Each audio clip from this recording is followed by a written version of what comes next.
From the testimony you will give today in the matter of the state of Georgia versus Jose Ibarra will be the truth, the whole truth, and nothing but the truth, self be God. I do. Okay, please take a seat. Spell your first and last name for Madam Court Reporter, please. My name is Lily Steiner, Lillysteiner. How old are you? I'm 22 years old. And where do you live? Not your exact address, but what part of town? Currently, I live in Canton, Georgia. And what are you doing right now? I'm working as a medical assistant. Did you go to the University of Georgia? I did. And did you graduate? I did. When did you graduate? Graduated in May 2024. While you were at the University of Georgia, where did you live and who did you live with? My address was 1686 Millage Avenue Extension, Athens, Georgia 30605. And I had 3 roommates, Connolly Huth, Sophia Magana, and Laken Riley. How long did the 4 of y'all live in that house together? Connolly lived with me for 3 years, and then Sophia and Laken moved in. We lived in that house for 2 years. I lived with Laken at the time of her death for a little over a year and a half. Okay. How would you describe your relationship with Laken? We were roommates, but the term roommates is an overgeneralization of our relationship. Our house was like a little family, and we called each other our family. We did everything together. We had family dinners, family TV nights and movie nights. Laken brought a sense of joy to all of our lives that has been missing ever since. May I approach the witness, Your Honor? On a seemingly ordinary morning in February 2024, the peaceful serenity of the University of Georgia was shattered by an unimaginable tragedy. Laken Riley, a 22-year-old nursing student, was about to do something as routine as breathing go for a jog, a morning run in a park she'd passed through countless times before. But that day, Oconee Forest Park became a crime scene, one that would leave behind a mystery so dark, so brutal, it would send shockwaves not just through Georgia, but across the entire nation. What happened in those quiet woods? How did a peaceful run turn into a chilling act of violence? And what does this tragedy say about the safety of our communities and the consequences of broken systems? As police raced to piece together the puzzle, the truth began to unravel. And it became clear this wasn't just another tragic story, it was a crime that would ignite a fiery debate over immigration laws, the security of our borders, and the very system meant to protect us. But at its core, it was the story of one young woman, her life violently stolen from her, her dreams left unfulfilled. Laken Riley was someone with a future, with friends, with a family who loved her. But what happened to her that morning was a nightmare, one that still echoes through every unanswered question. Laken Hope Riley wasn't just any college student. She was a vibrant, ambitious young woman who had already achieved so much before her life was so brutally taken. Born in Marietta, Georgia, on January 10, 2002, Laken had a family that loved her dearly, a family that cheered her on through every race, every academic achievement, and every milestone along the way. From the very beginning, she was determined to excel. At River Ridge High School, Laken thrived as a dedicated cross-country runner, driven by a fierce spirit and the desire to succeed. Her passion for helping others led her to pursue nursing, and at Augusta University she was on the fast track to becoming a nurse, someone who could make a difference in the world. But her ambition didn't stop there. Laken was also an active member of the Alpha Chi Omega sorority, where she built lifelong friendships and formed bonds that would have carried her through the years ahead. She was known for her warmth, her kindness, and that infectious smile that could light up any room she entered. Everyone who knew her knew she was destined for great things. Laken was just 22 years old, her life unfolding before her, filled with dreams, possibilities, and hope. But in the blink of an eye, all of that was ripped away. Just as she was taking the steps toward becoming the person she always wanted to be, her life was violently and senselessly stolen. And now we're left to ask, who was this young woman, full of potential And what dreams did she leave behind when she was taken from us so suddenly? What happens to the potential of someone like Laken, someone with so much ahead of them, when their life is stolen so violently? How do we move forward when we are left with so many unanswered questions? And the promise of a bright future has been tragically taken from us. What are the real costs when a life like hers is lost? On the morning of February 22nd, 2024, Laken Riley set off on what should have been a peaceful jog, just like any other. The path she chose was one she knew well, a quiet trail in Oconee Forest Park, located on the University of Georgia campus. It was a place where many came to escape the busyness of their lives, a place where the trees towered overhead, and the sounds of nature surrounded you. Laken had been there countless times before. It was her routine, a moment of peace before her busy day. But this time, something was different.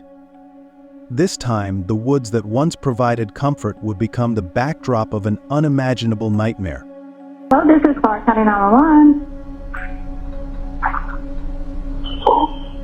Hello, Clark County 911. Sometime between 9 a.m. and 1 p.m., Laken's life was violently interrupted. The phone in her hand, which had so often captured memories of moments with friends and family, would now serve as a chilling reminder of the final moments of her life. A frantic 911 call was placed, the last act of a young woman fighting for her survival. But by the time the authorities arrived, it was too late. Laken was found lifeless, hidden behind Lake Herrick, her body left alone in the woods. The peaceful jog she had set out on ended in violence, the brutal kind of violence that leaves an entire community in shock. Police quickly described the attack as a crime of opportunity, suggesting that the killer had been waiting for the right moment to strike. But as the investigation unfolded, it became clear this wasn't a random act. This was a brutal, senseless crime committed by someone who had been plotting, perhaps without us knowing. The act itself was methodical, designed to end a life without warning. The killer left no trace of hesitation, no sign of remorse. It was a violent end to what should have been a routine morning. But the questions that followed were endless. Who could commit such an act in broad daylight, in a place meant for peace and solitude? And more importantly, why? Almost immediately, investigators began to zero in on one suspect, 26-year-old Jose Antonio Ibarra. A Venezuelan immigrant who had entered the United States illegally in 2022, Ibarra's path to Georgia was anything but straightforward.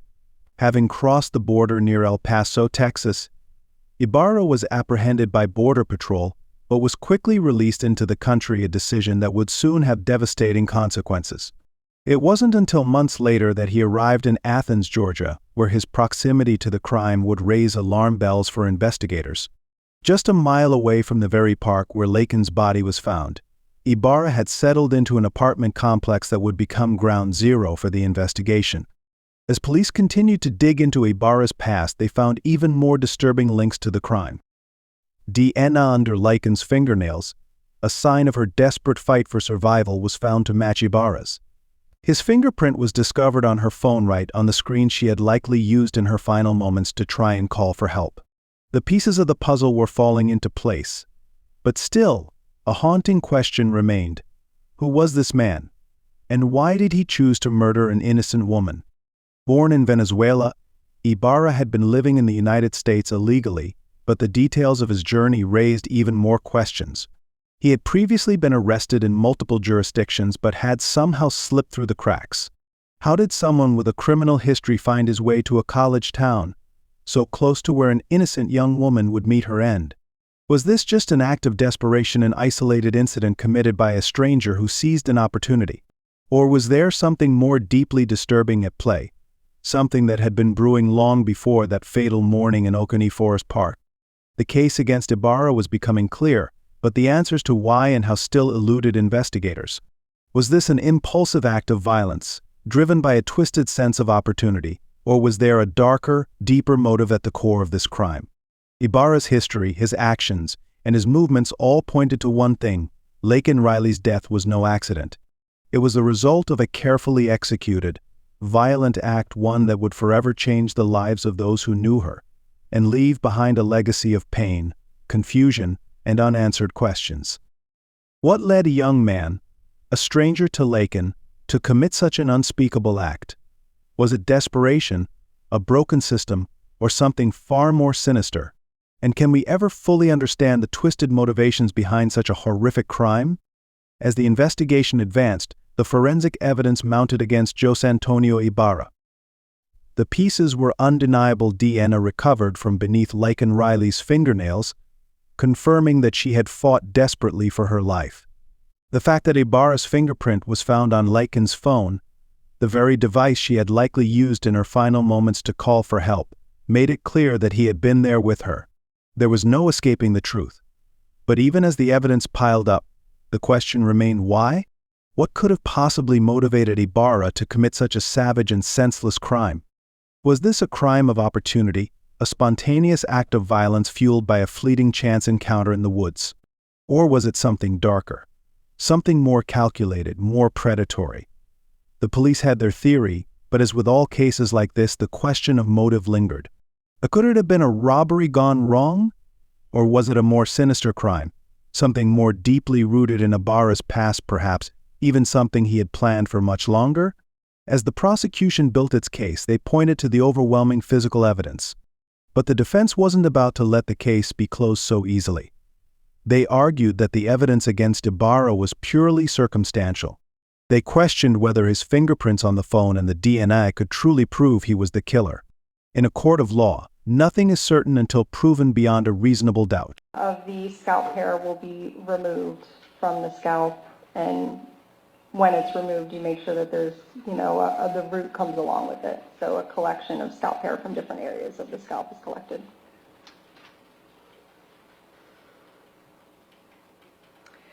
Was her clothing also collected? Yes. And the vegetation that you observed in her hair when she arrived at your facility, was that also collected? Yes. As the trial approached, one thing became certain: the question surrounding Ibarra's motive would be just as difficult to answer as the question of his guilt. What drove him to kill an innocent woman, to take away a life full of promise and hope? Was this a spontaneous crime of desperation, or was there a more deeply ingrained darkness within him, something that led to his brutal attack on Laken Riley? This was no longer just about proving Ibarra's guilt, it was about understanding what drove him to commit such an unimaginable act. What do we really know about the motivations of a killer? Is there ever a clear reason behind such horrific actions, or is it something that can never truly be explained? Can we ever understand the twisted logic behind a crime so brutal?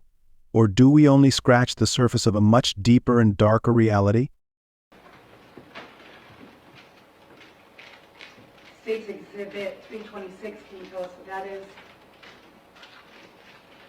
This is a evidence bag containing the black hair tie. And the state would move to admit State's 326. No objection. 326 is admitted.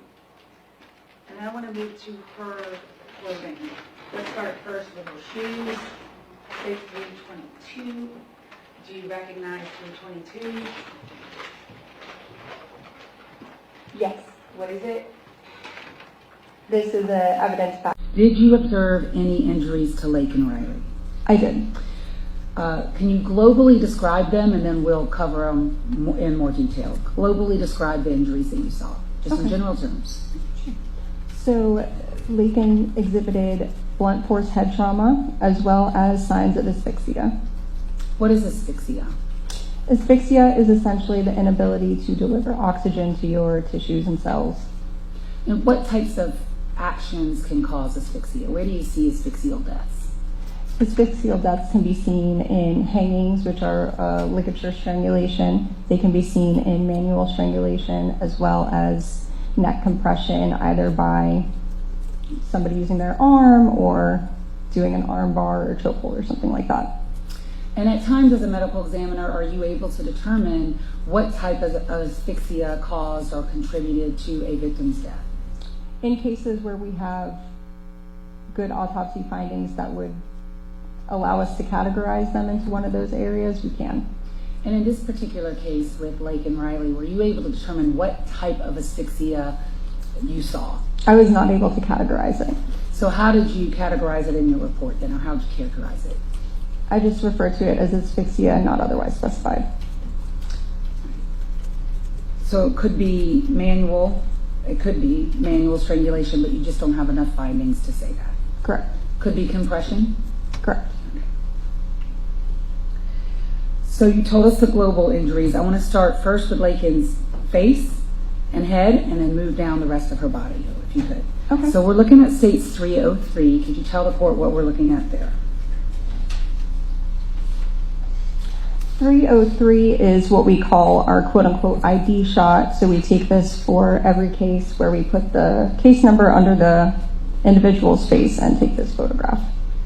Do you see any injuries to Laken's face? Yes. What are those injuries, please? Can you describe them for us?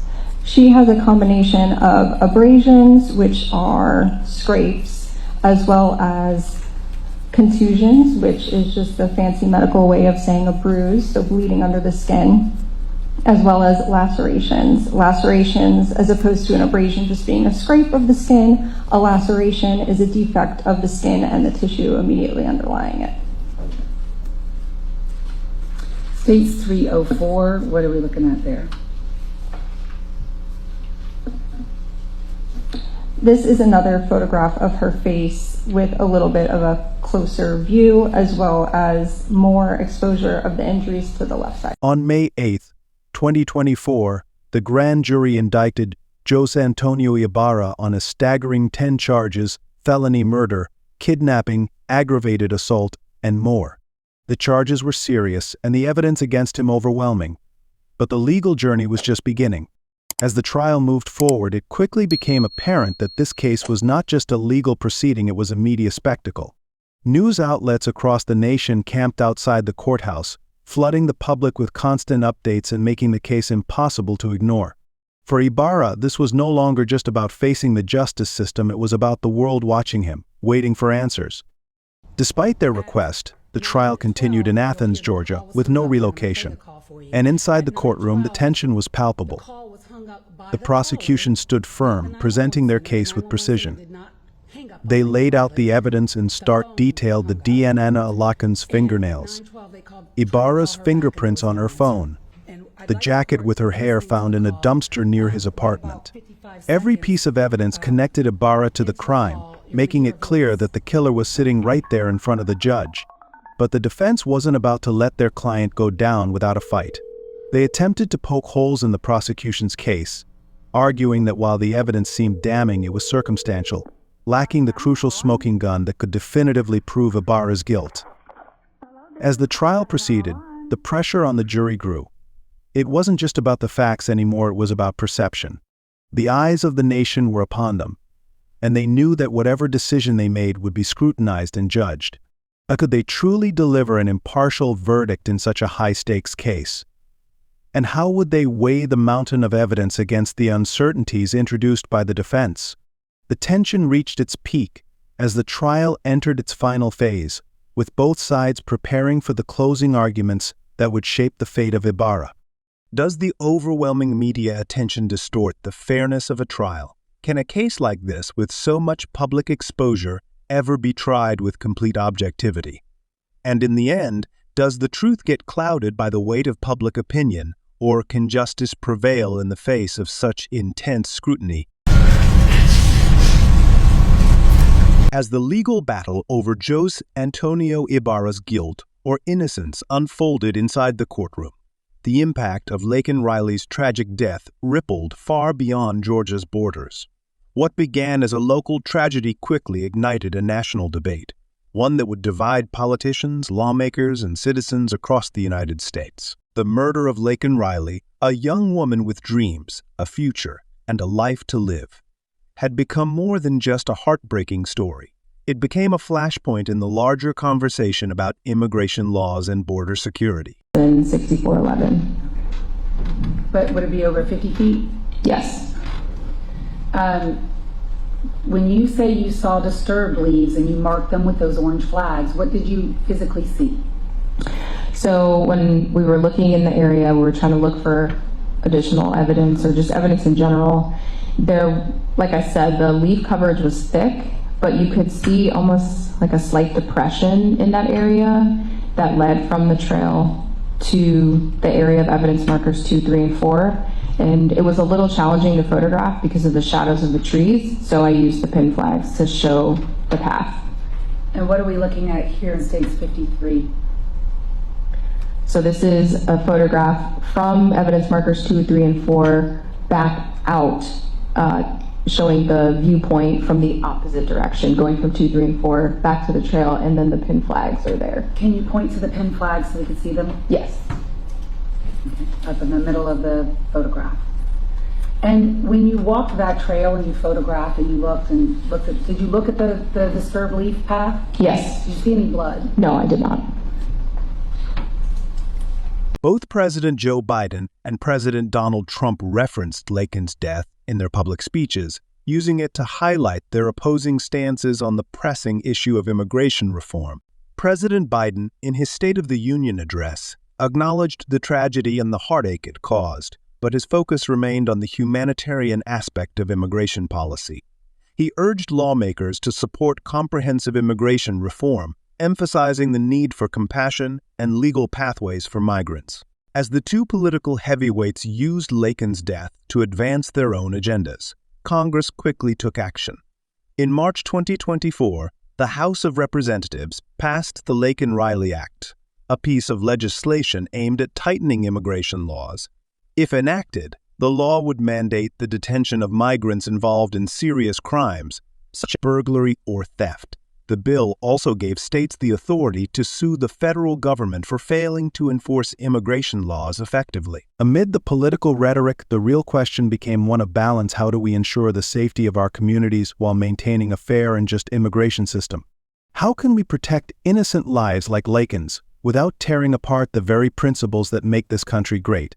These were the questions that echoed across newsrooms, in congressional hearings, and on the streets as the country grappled with the complexities of immigration reform and the consequences of a tragedy that would forever be a part of the national conversation. As the trial continued to unfold, one thing became clear: the memory of Laken Riley would not fade with time. The pain of losing her was immeasurable, but her family refused to let her life be defined solely by her tragic death. At Lake Herrick, the place where Laken's life was stolen, a memorial was set up. Candles, flowers, and heartfelt messages now marked the spot where she had once jogged with the freedom and promise of a future ahead of her.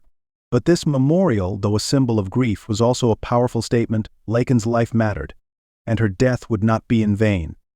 Laken's parents, Jason Riley and Allison Phillips, have shown incredible strength in the face of unimaginable loss. Instead of succumbing to despair, they chose to channel their grief into something greater than themselves. They established the Laken Hope Riley Foundation, a nonprofit organization dedicated to raising awareness of issues like campus safety, mental health, and violence prevention. Through this foundation, they aim to prevent tragedies like Laken's from happening to others, to create lasting change, and to honor their daughter's legacy in a way that would make her proud. The foundation's mission is clear: to support and advocate for young women, to provide resources for students and families affected by violence, and to bring attention to the flaws in systems that fail to protect innocent lives. It's a mission born out of loss, but driven by love and a deep desire to ensure that Laken's memory continues to inspire others. Through their efforts, they hope to create a world where others don't have to endure the same heartbreak they've lived through. Laken may no longer be with us, but her spirit lives on through the lives her foundation touches, the voices it amplifies, and the changes it strives to bring about. The Laken Hope Riley Foundation has already begun to make an impact, supporting families in need and raising awareness through educational programs and fundraising events. Through these efforts, Laken's parents are ensuring that their daughter's death is not a footnote in history but a catalyst for change. Laken's light, though extinguished too soon, continues to shine brightly, lighting the way for others who walk the same path she once dreamed of. Her family, though forever torn by the loss, has found a sense of purpose in their grief, a way to keep her spirit alive. But in the midst of their mission, they are left with the reality that no foundation, no cause, no work can ever truly fill the void Laken left behind. She was a daughter, a sister, a friend, a person who made the world brighter simply by being in it. And no matter how many lives are touched by her legacy, her family will always feel the weight of the absence left in her wake. Can a foundation ever fill the hole left by the loss of a loved one? Can the legacy of a life cut short ever truly replace the person who was lost? And how can we ensure that Laken's legacy continues to impact lives in a positive way, both in the immediate aftermath of tragedy and in the years to come?